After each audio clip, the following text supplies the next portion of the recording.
Two Brides by Honoré de Balzac. Letter 26. Louise de Macumer to Renée de Lestrade. March. As Philippe has carried out, with a truly Saracenic generosity, the wishes of my father and mother in acknowledging the fortune he has not received from me, the Duchess has become even more friendly to me than before. She calls me Little Slyboots, little woman of the world, and says I know how to use my tongue. "But, dear mamma," I said to her the evening before the contract was signed, "you attribute to cunning and smartness on my part what is really the outcome of the truest, simplest, most unselfish, most devoted love that ever was. I assure you that I am not at all the woman of the world you do me the honor of believing me to be." "Come, come, Armand," she said, putting her arm on my neck and drawing me to her, in order to kiss my forehead. "You did not want to go back to the convent, you did not want to die an old maid, and, like a fine, noble-hearted Chaulieu, as you are, you recognized the necessity of building up your father's family." The Duke was listening. If you knew, Renée, what flattery lies for him in these words. "I have watched you during the whole winter, poking your little nose into all that goes on, forming very sensible opinions about men and the present state of society in France, and you have picked out the one Spaniard capable of giving you the splendid position of a woman who reigns supreme in her own house. My little girl, you treated him exactly as Tulia treats your brother." "What lessons they give in my sister's convent!" exclaimed my father. A glance at my father cut him short at once. Then, turning to the Duchess, I said, "Madam, I love my future husband, Philippe de Soria, with all the strength of my soul. Although this love sprang up without my knowledge, and though I fought it stoutly when it first made itself felt, I swear to you that I never gave way to it till I had recognized in the Baron de Macumer a character worthy of mine, a heart of which the delicacy, the generosity, the devotion, and the temper are suited to my own." "But, my dear," she began, interrupting me, "he is as ugly as—" "As anything you like," I retorted quickly, "but I love his ugliness." "If you love him, Armand," said my father, "and have the strength to master your love, you must not risk your happiness. Now, happiness in marriage depends largely on the first days." "Days only?" interrupted my mother. Then, with a glance at my father, she continued, "You had better leave us, my dear, to have our talk together." "You are to be married, dear child," the Duchess then began, in a low voice, "in 3 days. It becomes my duty, therefore, without silly whimpering, which would be unbefitting our rank in life, to give you the serious advice which every mother owes to her daughter. You are marrying a man whom you love, and there is no reason why I should pity you or myself. I have only known you for a year, and if this period has been long enough for me to learn to love you, it is hardly sufficient to justify floods of tears at the idea of losing you. Your mental gifts are even more remarkable than those of your person. You have gratified maternal pride, and have shown yourself a sweet and loving daughter. I, in my turn, can promise you that you will always find a staunch friend in your mother. You smile? Alas, it too often happens that a mother who has lived on excellent terms with her daughter, as long as the daughter is a mere girl, comes to cross purposes with her when they are both women together. It is your happiness which I want, so listen to my words. The love which you now feel is that of a young girl, and is natural to us all, for it is woman's destiny to cling to a man.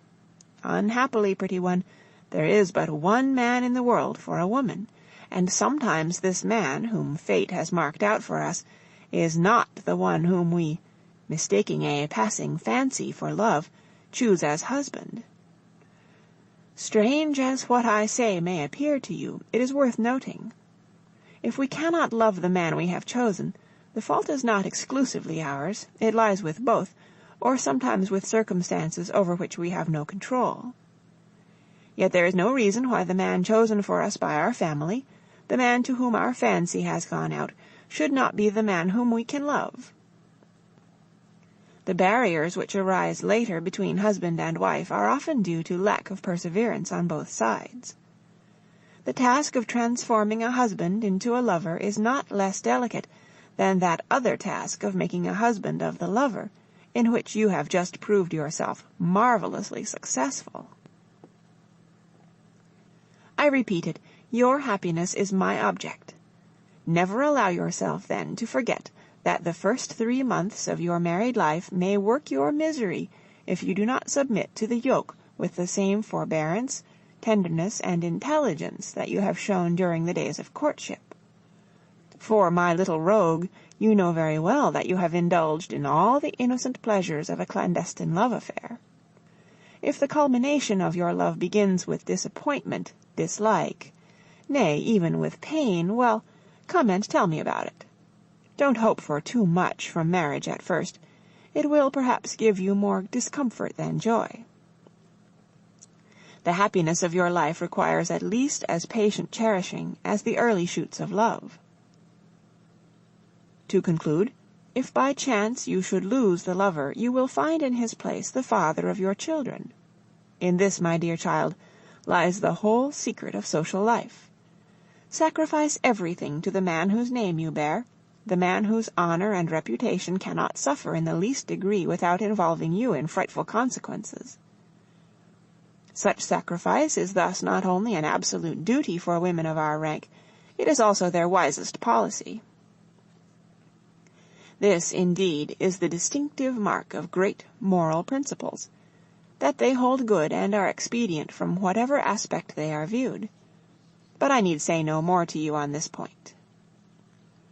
I fancy you are of a jealous disposition, and, my dear, if you knew how jealous I am, but you must not be stupid over it.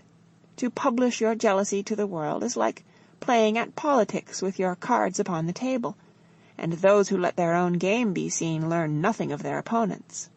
Whatever happens, we must know how to suffer in silence. She added that she intended having some plain talk about me with Macumer the evening before the wedding. Raising my mother's beautiful arm, I kissed her hand, and dropped on it a tear, which the tone of real feeling in her voice had brought to my eyes.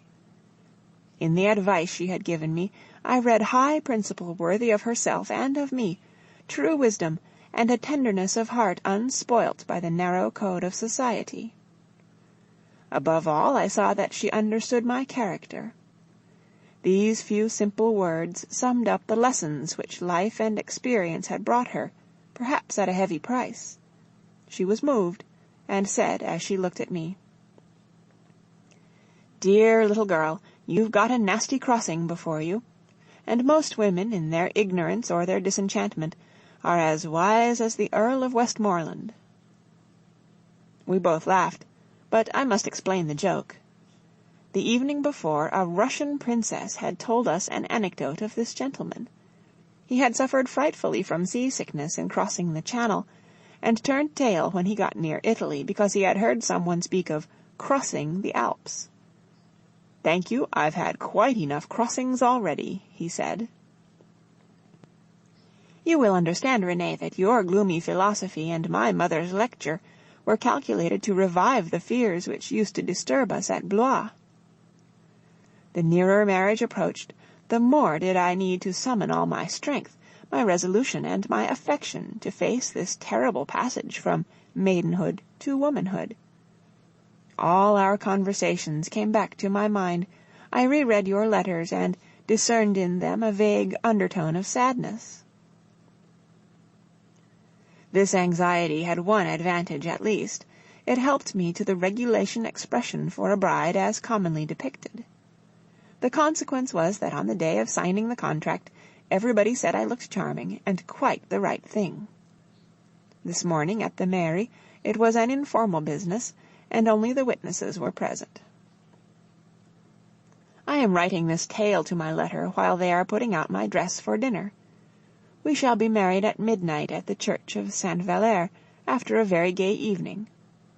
I confess that my fears give me a martyr-like and modest air to which I have no right, but which will be admired.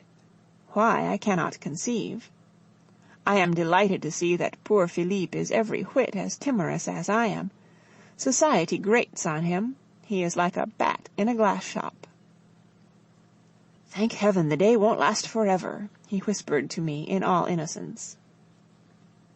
In his bashfulness and timidity, he would have liked to have no one there. The Sardinian ambassador, when he came to sign the contract, took me aside in order to present me with a pearl necklace, linked together by 6 splendid diamonds, a gift from my sister-in-law, the Duchesse de Soria.